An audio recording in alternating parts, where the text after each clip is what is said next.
자, 지금 현 정권의 적폐청산 칼날이 갈수록 매서워지고 있습니다. 지금 그래서 이 수많은 사람들을 다 집어넣고 있는데요. 자, 그 주명호 전 국정원 국장과 주선희 어버이연합 사무총장에 대해서 구속영장이 청구되었는데 이 법원에서 기각을 했습니다. 검찰은 재영장 청구를 하겠다고 하는데 법원은 오늘 새벽에 국정원법상 정치관여 등을 혐의를 받고 있는 추 전 국장에 대해서 피해자의 지위와 역할, 기본적 증거가 수집됐고 수사기관에 출석해온 점에 비추어서 구속의 필요성을 인정하기는 어렵다. 이렇게 말을 했습니다.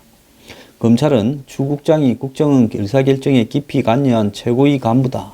법원의 판단에 수긍하기 어렵다라고 이야기를 했고요. 법원은 이 주선희 어버이연합 사무총장에 대한 구속영장도 받아들이지 않았는데요.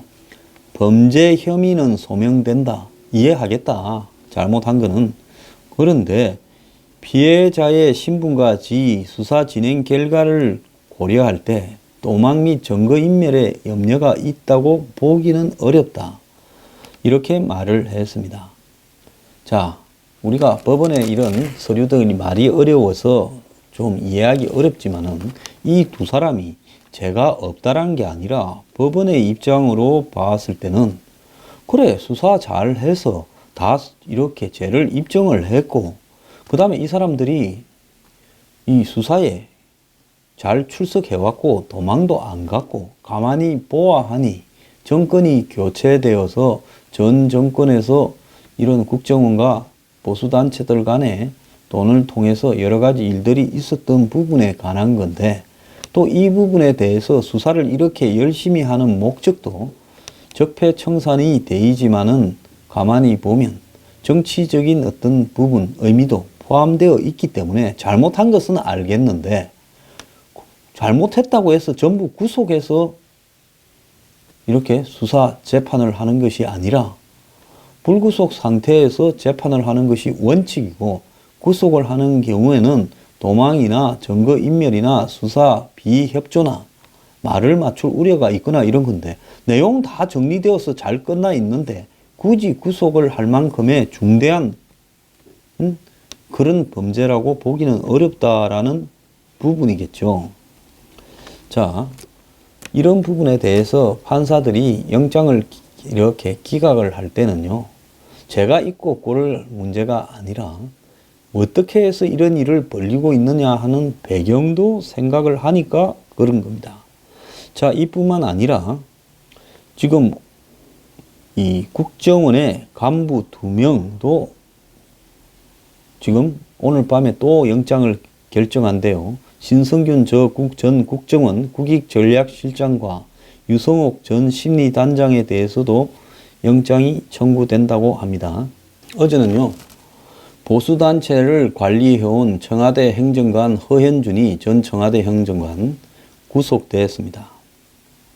그래서 이 법원은 허현준에 대해서는 영장을 발부를 해서요. 범죄 혐의가 소명되고 증거인멸의 우려가 있어서 구속 사유의 필요성이 인정된다. 이렇게 영장을 발부를 했습니다. 현준은 보수단체 지원과 관련된 화이트리스트 건으로 구속된 첫 사례가 되었습니다. 김기춘, 조윤선 실장이나 전 장관도 이 문제에 관련되어 있었지만 그들은 보수단체 지원에 있어서 적극적으로 지원하라는 문제에 개입된 게 아니라 이 진보단체에 대한 지원 배제, 즉 블랙리스트에 관계되어서 문제가 됐던 겁니다. 전병헌 정무수석이 중앙일보에 인터뷰를 했는데요.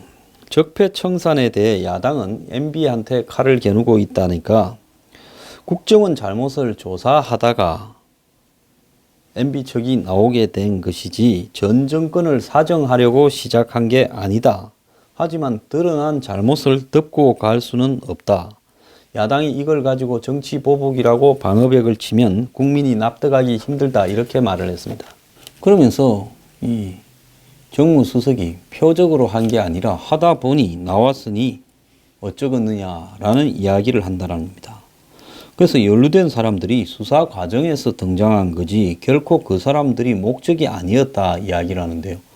그러면 왜 다스 이야기를 합니까? 저는 거듭 이야기하지만은 다스가 이명박 대통령과 관련되었을 가능성이 높다고 보고 또 BBK나 다스에 대한 부분이 저는 문제가 있다고 생각하는 사람 중에 한 명인데요. 그렇지만은 왜 지금 이 국정원 당시 이명박 정권 당시 블랙리스트 조사를 한 거지 지금 다스나 BBK 조사를 한 게 아닌데 왜 정권이 똘마니들을 풀어다가 다스 BBK를 갖다가 이렇게 누구 거냐라고 여론을 인터넷에서 조성을 하고 또 정권에 뭐 이 코드가 맞는 언론들이 그런 거를 보도하게 하고 그 속에서 이제 수사를 하기 위한 근거를 만들고 있냐라는 겁니다. 그런 거를 보면 이 정권이 다스하고 BBK를 이런 부패, 적폐청산과 관련이 있기 때문에 조사해야 되겠다 하고 떳떳하게 자기들이 하면 되지요.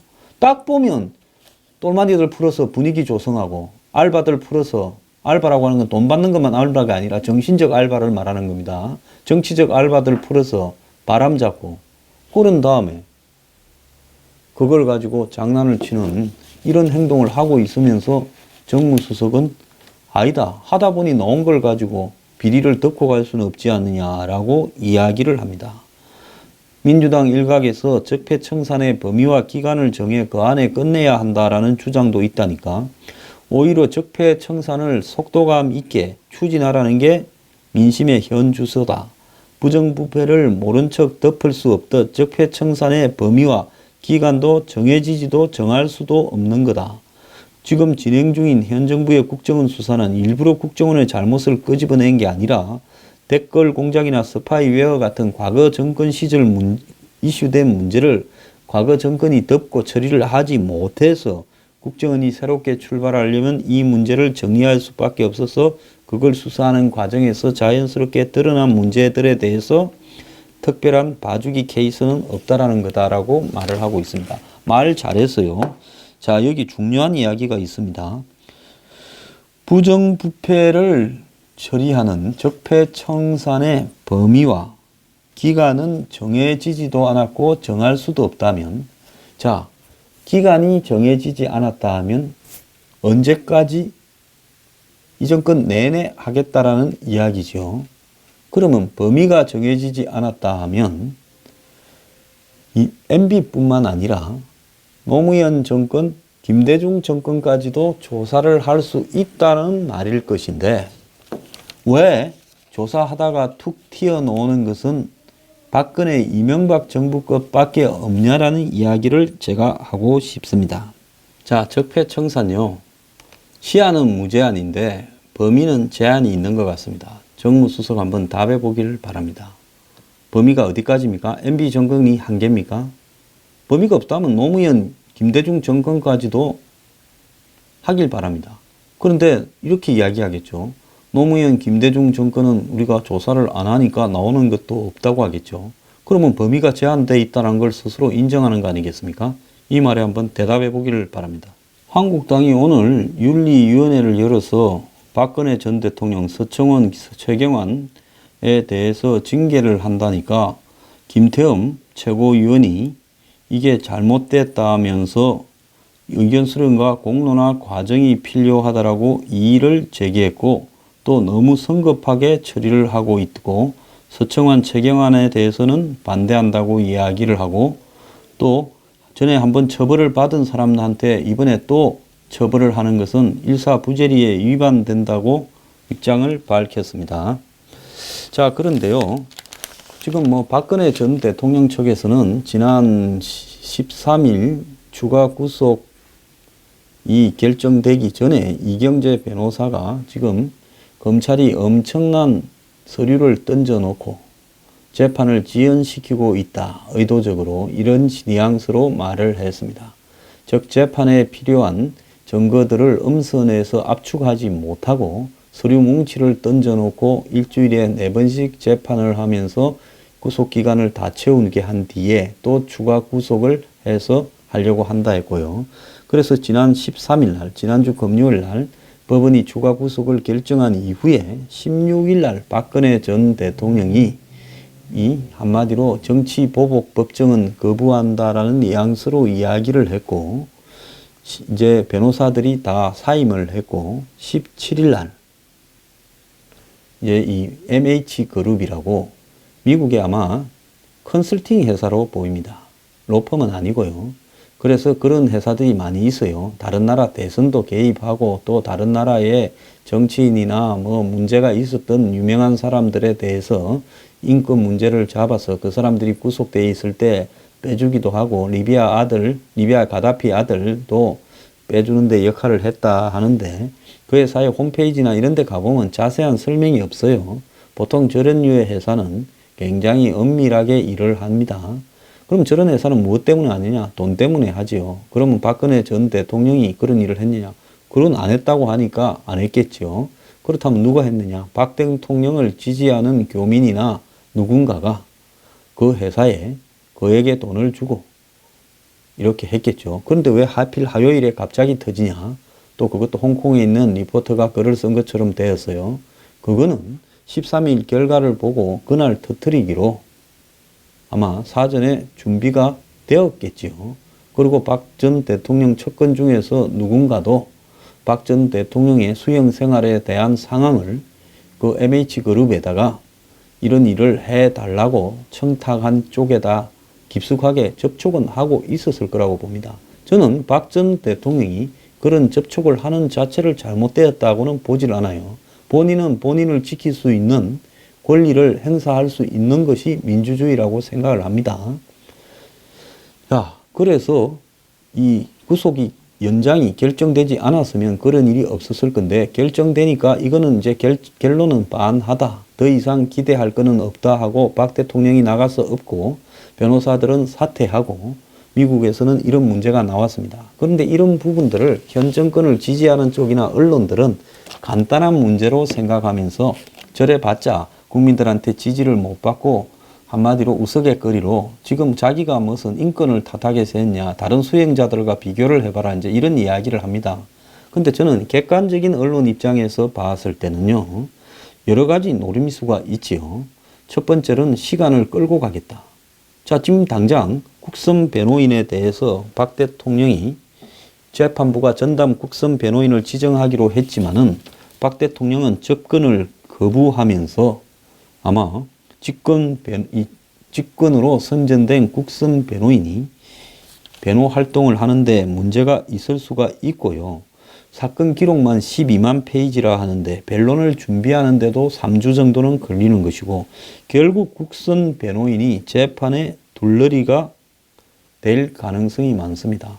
피고인하고 변호인이 서로 간에 배척하는데 이 변호인이라는 것은 변호를 해줘봤자 과거 공산주의 국가에서 결론을 정해놓고 형을 때릴 때 변호인이 둘러리 요식적으로 있었던 것과 비슷한 것일 수도 있습니다. 자, 그러기 때문에 일단 스타일은 구겨버린 거지요. 이 재판에 대한. 또 더 나아가서 이 재판이 이런저런 박 대통령의 불출석과 국선 변호인 진정에 대한 거부, 또 자료 검토 등으로 이제 지연이 되는 것은 불 보듯이 뻔해졌습니다. 남은 6개월 안에 이 재판이 끝날지도 모르죠. 국내외적으로 외국에서는 이 재판에 한국의 사법제도와 수행 문제에 대한 문제 제기로 이어질 거고요.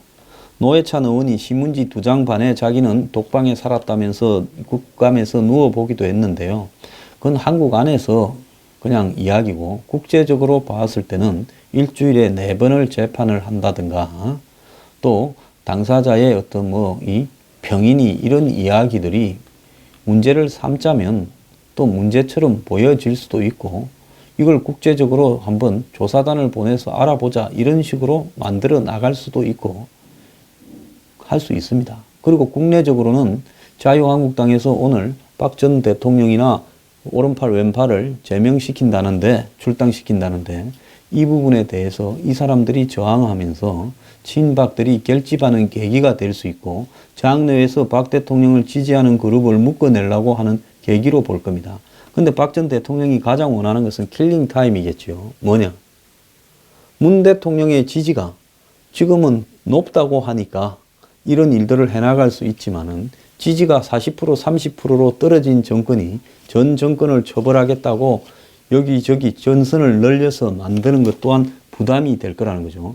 그래서 앞으로 한 5, 6개월만 시간을 끄면 정권 지지율이 떨어졌을 때 또 상황은 지금과 다를 수 있고 나중에 머리 아파진 정권은 이 문제를 적절하게 타협할 수도 있고 또 하나 믿는 게 있겠죠.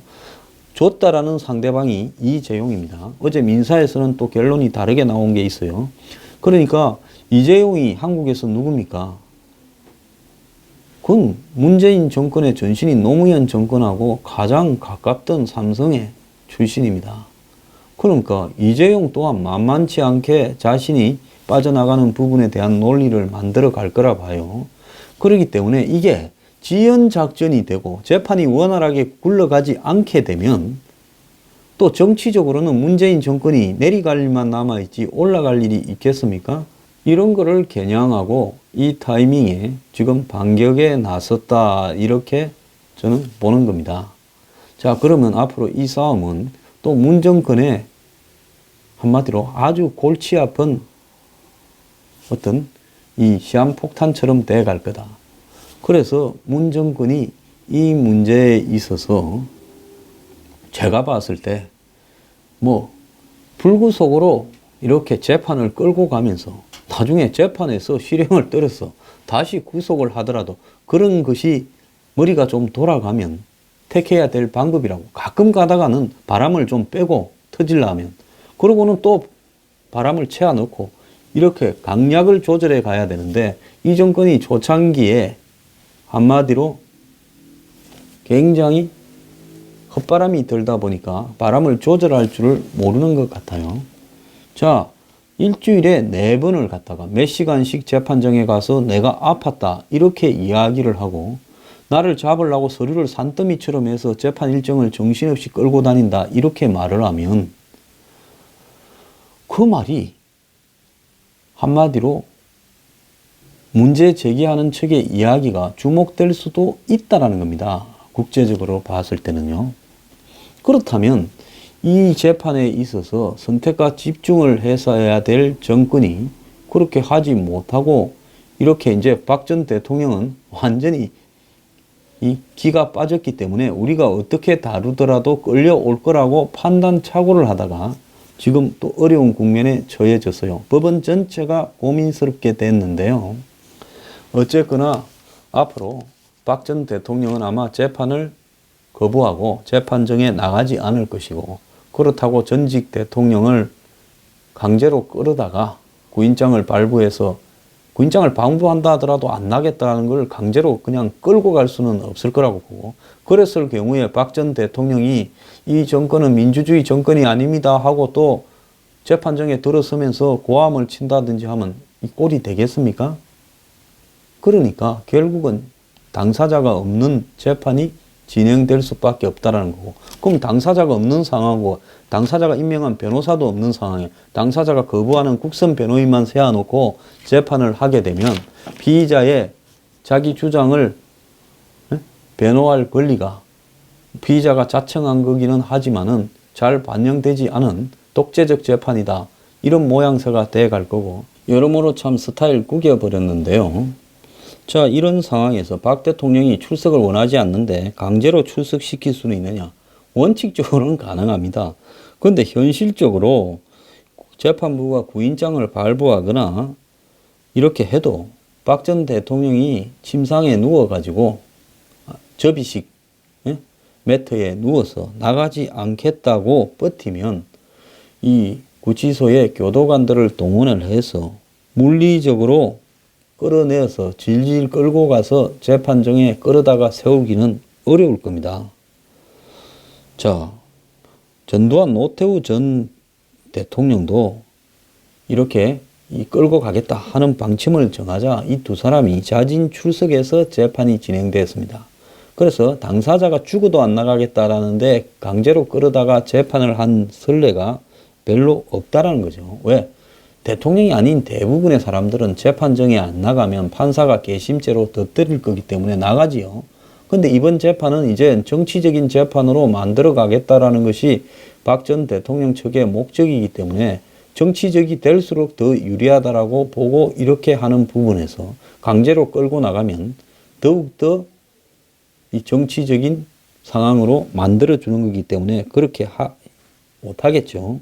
그러면 궐석 상태에서 선고를 할 수 있냐라는 부분에서 이 피고인이 정당한 사유 없이 불출석을 하게 되고 또 끌고 나올 수도 없을 때는 궐석 재판이 가능을 한데 여기에 대해서 이 판례상은 가능한데 이 판결의 정당성이 국선 변호인만 세워놓고 당사자도 없는 재판을 진행한 뒤에 당사자가 없는 상황에서 이 선고를 하게 되면 그건 좀 나라가 이상한 나라처럼 보이지 않겠습니까?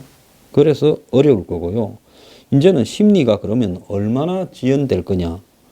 상당히 서류 복사만 해도 12만 장이 오래 걸릴 거고 그걸 복사한 다음에 사건 내용을 파악하려면 더 오래 걸릴 거고 그리고 당사자 이 변호인이 모르니까 정인신문을 하기도 어려울 거고 결국 검찰이 증거나 증인을 대거 철회해야 될 상황이 될 거다라는 이야기가 있고요.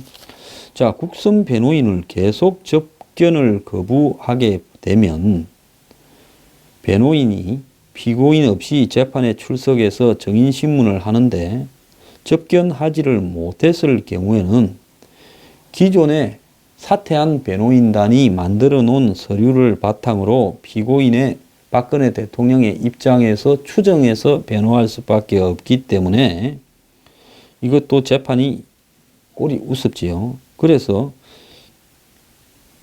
그렇다고 기존 변호인이 나는 이 채택을 하기 싫다라고 반대했던 증거에 대한 입장을 바꾸거나 또 기존의 변호인이 신청한 증인을 철회하게 되면 국선 변호인이 와가지고 정권의 말 듣고 검찰의 말 듣고 똘마니 노릇을 한다 이렇게 되니까 그것도 또 스타일이 웃기게 되겠죠.